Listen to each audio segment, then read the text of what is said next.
Hello दोस्तों, आप लोग कैसे हो। आज हम सांची मूवी एक्सप्लेन करेंगे, तो चलिए शुरू करते हैं। कहानी की शुरुआत में हमें बताया जाता है 1000 सालों से सिर्फ टेन रिंग का राज होता आ रहा है और ये टेन रिंग होता है एक आदमी के पास। अगर वो चाहते तो ये लोगों के भलाई के लिए इस्तेमाल कर सकते थे। और ये रिंग उन्हें ताल से मिला हो या कोई कब्र से मिला है, ये रिंग जो भी पहनता है उसे अमर रहने का वरदान और दैविक शक्ति मिलती है। लेकिन उन्हें सिर्फ चाहिए था बेशुमार ताकत। धीरे धीरे समय बीता और उसका सेना जिसका नाम था टेन रिंग वो पूरी दुनिया में फैल गए। फिर हमें उस आदमी के अड्डे को दिखाया जाता है। वो आदमी एक जादुई गांव जिसका नाम तालो है, एक आदमी से उसके बारे में बात कर रहा होता है। फिर ये तालों जाने की ख्वाब लेके निकल पड़ता है, पर तालों के रास्ते भूल भुलैया होते हैं जिसे उसके सारे आदमी मारे जाते हैं, लेकिन यह बच जाता है। फिर वो एक जगह जाती है जहाँ पे एक अनजान लड़की होती है। वो उसे तालों का रास्ता पूछती है। वो लड़की कहता है तालों में तुम्हारे लिए जगह नहीं है। फिर इन दोनों में फाइट होता है और उस आदमी का जो टेन रिंग होता है जिसे आज तक कोई भी कंट्रोल नहीं कर पाया, यह लड़की उस रिंग को कंट्रोल कर लेता है और उस आदमी को हरा देता है। लेकिन इसी फाइट के बीच इन दोनों से प्यार हो जाता है और ये सब बातें एक माँ उसके बच्चे को बता रहा होता है। इस बच्चे का नाम सांची है और उसका माँ वही लड़की है। मतलब वो आदमी और ये लड़की दोनों शादी किए और ये उनका बच्चा है। फिर सांची अपनी माँ से पूछता है वो रिंग तो इतना ज़्यादा पावरफुल था, तो आपने उन्हें हराया कैसे।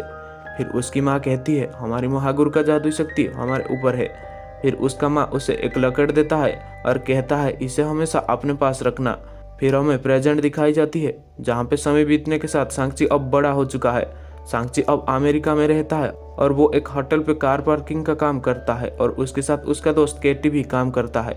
रात को ये दोनों एक जगह पे उनके एक दोस्त से मिलते हैं। उनका दोस्त उनसे एक बेहतरीन नौकरी करने के लिए कहता है, जिसे केटी थोड़ा गुस्सा हो जाता है। फिर ये दोनों एक क्लब पे जाते हैं और वहाँ पे पार्टी करते हैं और वहीं पे ही सो जाते हैं। फिर सुबह हमको सन को दिखाया जाता है जो केटी के घर जाता है और वहाँ पे खाना खा के किसी काम के लिए निकल पड़ता है। ये लोग बस पे होते हैं, तभी सन के पास एक आदमी आता है और उसे उसकी लकड़ मांगता है, लेकिन सन उसे देने से मना कर देता है। और उस आदमी का बहुत लोग होते हैं जो इनके ऊपर हमला कर देते हैं, लेकिन सन उन सभी के साथ फाइट करता है। यहाँ पे एक लड़का होता है जो ये सब यूट्यूब पे डाल देता है। इनका फाइट बहुत देर तक चलता है। फिर सन इन सभी को हरा देता है, पर फिर भी उसका लकड़ उससे छीन लेते हैं। फिर सन सीधे जहाँ पे रहता है वहीं पे जाता है और उसके पीछे केटी भी जाता है। सन कहीं पे जाने की तैयारी कर रहा होता है। केटी उसे पूछती है तू कौन है और ये गुंडे जो तेरे पीछे पड़े थे वो कौन है। सन उसे कहता है ये गुंडे मेरे पिता ने भेजा है और अब ये मेरे बहन के पीछे जाएंगे, इसलिए मुझे मकाओ जाना होगा। जिसे केटी भी उसके साथ जाने के लिए निकल पड़ता है। फिर सन अपना कहानी केटी को कहता है। वो कहता है उसकी माँ मरने के बाद उसका पिता उसको दिन रात सिर्फ मारने की ट्रेनिंग दिलाई। फिर वो जब 14 साल की हुआ तो उसकी माँ की यादें धुंधली होने लगी। फिर हमें सन के बहन सुसियालिन को दिखाया जाता है जो अपने आप अकेला ट्रेनिंग लेता है। फिर सन को उसकी पिता 14 साल उम्र में एक मिशन में भेजते हैं। फिर इन लोगों को एक एयर होस्टर आकर डिस्टर्ब कर देता है। हमें यहाँ पर पता चलता है कि सांची अपना नाम बदलकर सन रख दिया होता है। फिर ये लोग मकाओ पहुँच जाते हैं। ये लोग एक बहुत बड़ी बिल्डिंग के पास रुकते हैं। फिर ये दोनों एक लिफ्ट में ऊपर जा रहे होते हैं, तभी इनको एक आदमी साइन करने के लिए कहता है। सांची बिना सोचे समझे उस पर साइन कर देता है। फिर ये लोग एक इलीगल फाइट क्लब में जाते हैं जहाँ पे सांची को एक आदमी लड़ने के लिए कहता है, पर सांची उसे मना कर देता है और उसकी बहन के बारे में पूछती है। वो आदमी उसे कहता है तुम पहले से ही कॉन्ट्रैक्ट पे साइन कर चुके हो। हमें यहाँ पर वोंग और एमिन को लड़ते हुए भी दिखाया गया है। फिर सांची को रिंग में उतारा जाता है। सांची के ओपोनेंट में मकाओ का कातिल हसीना सुसियालिन आता है।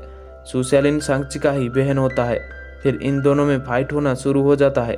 हालांकि सांची उसे बहुत समझाता है और उसे फाइट करना भी नहीं चाहता है, लेकिन सियालिन उससे नाराज होता है। सियालिन एक सीन में रुक जाता है, पर उसे उसकी पुरानी बातें याद आने लगते हैं। दरअसल सांची सियालिन से वादा किया होता है कि वो 3 दिन में लौट आएगा, लेकिन वो कभी लौटा ही नहीं, जिसे सियालिन सांची को एक किक मारती है और सांची हार जाती है। फिर हमें इन सभी लोगों को दिखाया जाता है। सांची उससे कहता है डैड मेरा लकड़ ले चुके हैं और अब वो तुम्हारे पीछे आएंगे। और हमें ये भी पता चलता है कि इस जगह का ओनर सियालिन है। फिर ये लोग बात कर ही रहे होते हैं, यहाँ पर वो गुंडे आ जाते हैं। सियालिन सांची को छोड़ के एक लिफ्ट से भाग जाता है। सांची और केटी भी भागने लगते हैं, लेकिन ये गुंडे उनके पास पहुंच जाते हैं और फिर सांची उनके साथ फाइट करता है। एक सीन ऐसा आता है जब केटी नीचे गिर रहा होता है लेकिन उसे सियालिन बचा लेता है।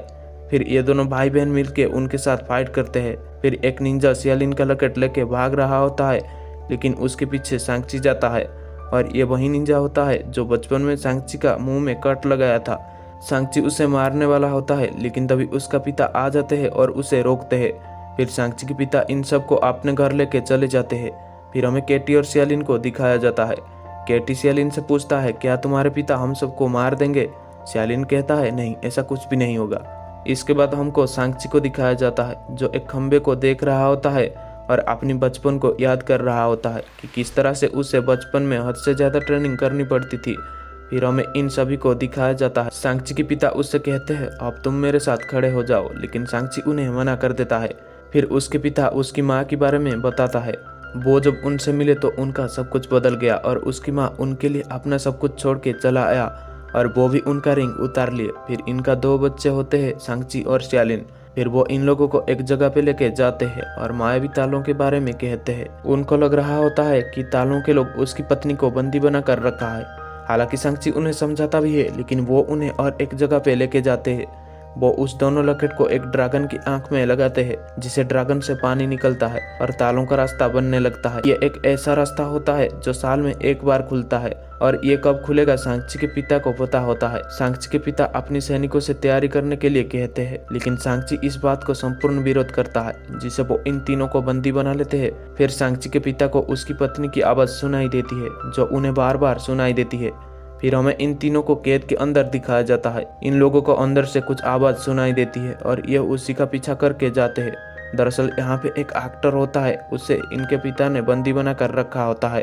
उसके पास तालों का एक जीभ होता है जिसका नाम मोरिस होता है। मोरिस कहता है वो इन लोगों को भूल भुलैया से निकाल सकता है। फिर ये लोग एक गाड़ी लेके यहाँ से जैसे तैसे करके निकल जाते हैं और अब ये उस जंगल के पास पहुंच जाते हैं। अब ये लोग उस जंगल के अंदर घुसते हैं। इनके सामने सबसे बड़ा चुनौती इस जंगल का भूल भुलैया होता है, लेकिन मोरिस इन सभी को सुरक्षित तालों के गेट के पास पहुंचा देता है। फिर ये लोग उस गेट के अंदर जाते हैं और अब ये लोग पहुंच जाते हैं तालों में जहाँ पे कई अजीब अजीब जानवर होते हैं। फिर ये लोग उस गांव तक पहुंच जाते हैं। उस गांव का लोग उन्हें वहां से जाने के लिए कहते हैं लेकिन तभी वहां पे सांची का मासी आता है और उन्हें रहने के लिए इजाजत दे देती है। फिर सांची उनको अपने पिता के बारे में कहता है। उनका मासी उनको एक जगह पे लेकर जाता है और कहता है हम काले द्वार का रखवाले हैं। दरअसल सांची का पिता इसी द्वार को खोलना चाहते हैं। उनको लगता है कि इस द्वार के पीछे उसका पत्नी कैद है। फिर ये लोग एक म्यूजियम में जाते हैं जहाँ पे उन्हें उनका मासी उनके सृष्टि के बारे में कहता है। उनके लोग शांति से रह रहे होते हैं लेकिन तब आते हैं आत्मा भक्षक फौज जो सभी आत्माओं को मारते जाते हैं। फिर यहाँ पर उनका महारक्षक ड्रैगन आते हैं और उसे उस द्वार के पीछे कैद कर देते हैं और सांची के पिता को इसी शैतान ने ही बुला रहा होता है। फिर ये लोग एक जगह पे जाते हैं जहाँ पे सभी हथियार बनते हैं। यहाँ पर केटी को एक बूढ़ी औरत धनुष और तीर देता है और एक जगह पे लेकर चला जाता है जहाँ पे कुछ लोग ट्रेनिंग ले रहे होते हैं। फिर सॉन और केटी भी एक जगह पे जाते हैं जहाँ पे उनकी माँ की फोटो होता है। फिर उनको 2 सूट दिया जाता है और ये सूट ड्रैगन की खाल से बना होता है। सियालिन एक जगह पे बैठा होता है, उसके पास उसका मासी आता है और उसे एक हथियार देता है। सियालिन उस हथियार को एक जगह पे खूब चलाती है। केटी को भी यहाँ पर ट्रेनिंग दे रहे होते हैं और सांची को ट्रेनिंग उसकी मासी देती है। वो उसे उसका माँ का जो मूव्स होता है वो सिखाता है और उसके ट्रेनिंग खत्म होने के बाद उसे कहती है खुद से मत भागो। फिर उसके बाद हमें सांची के पिता को दिखाया जाता है। उसके ऊपर बहुत शैतान और ज़्यादा हावी हो रहा होता है और यहाँ पर सांची अकेला बैठा होता है और अपने माँ को याद कर रहा होता है। फिर हमें दिखाया जाता है सांची को उसकी माँ ट्रेनिंग दे रहा होता है। तभी यहाँ पर कुछ लोग आते हैं। ये लोग उनसे बदला लेने के लिए आए होते हैं। फिर ये लोग सांची के माँ को मार देते हैं। तब सांची के पिता घर पे नहीं होते। वो जब घर आते तो ये सारी घटना देखते हैं जिसे वो फिर से उन रिंग्स को पहन लेते हैं और उन सभी लोगों को मार देते हैं। पहले जो हमें दिखाया गया था सांची के पिता उसको जो मिशन में भेजे थे ये वही मिशन होता है। फिर यहाँ पर सुबह हो जाता है और ये लोग युद्ध के लिए तैयार होते हैं। फिर यहाँ पर सांची का पिता भी आ जाता है। इन लोगों को रास्ता छोड़ने के लिए कहता है लेकिन ये लोग साफ साफ मना कर देते हैं जिससे इन लोगों में फाइट होना शुरू हो जाता है और इसका फायदा उठाकर सांची का पिता उस द्वार पे जा रहा होता है लेकिन उसे रोकने के लिए उसके पीछे सांची जाता है और ये दोनों बाप बेटे में फाइट होता है। जब सांची का पिता उसे अपना फुल पावर इस्तेमाल करके एक मुक्का मारता है और सांची दूर जाकर पानी में गिरता है। फिर वो उस द्वार तक पहुंच जाता है और जोर जोर से मुक्का मारता है जिसे वहां से एक आत्मा भक्षक निकल जाता है और ये लोग भी यहाँ पर लड़ रहे होते हैं। शालिन एक आदमी से कहता है हमें मिलकर लड़ना होगा, लेकिन ये लोग उनके बात नहीं मानते। लेकिन तभी एक आत्माभक्षी उनका एक आदमी का आत्मा लेकर चला जाता है, जिससे ये लोग बहुत ज़्यादा डर जाते हैं और इनके बात मान जाते हैं। फिर ये लोग उस नदी के पास जाते हैं। अब हमें सांची को दिखाया जाता है, जो पानी के अंदर लगातार डूब रहा होता है और उसे अपने माँ की बात याद आ रहा होता है। और ये लोग भी यहाँ पर युद्ध के लिए खड़े होते हैं, पर तभी पानी के अंदर से उनका महारक्षक ड्रैगन निकलते हैं और उनके ऊपर सांची बैठा होता है। फिर इन आत्माभक्षी और इन लोगों में फाइट होता है। सांची अपने पिता के पास पहुंच जाता है और इन दोनों में फाइट होता है।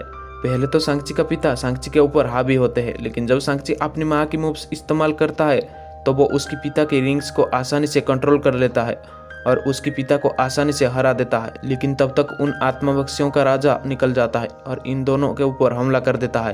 लेकिन इस बार सांची के पिता खुद को सेक्रीफाइस कर देते हैं और वो अपना रिंग सांची को दे देती है। फिर सांची के पिता मर जाते हैं और अब सांची उस शैतान के साथ लड़ता है और अपना पूरी शक्ति लगाकर उसे हरा देता है और इन सभी लोगों को उस शैतान से बचा लेता है। अब ये लोग उन सभी के आत्माओं को मुक्ति दे रहे होते हैं जो इस युद्ध में मारे गए होते हैं। अब ये लोग अपने दुनिया में आ चुके हैं। लास्ट में इनके पास ओंग आता है और इनको अपने साथ लेकर चला जाता है। आशा है आपको ये मूवी अच्छा लगा होगा। अगर अच्छा लगा है तो वीडियो को एक लाइक कर देना और चैनल को सब्सक्राइब कर देना।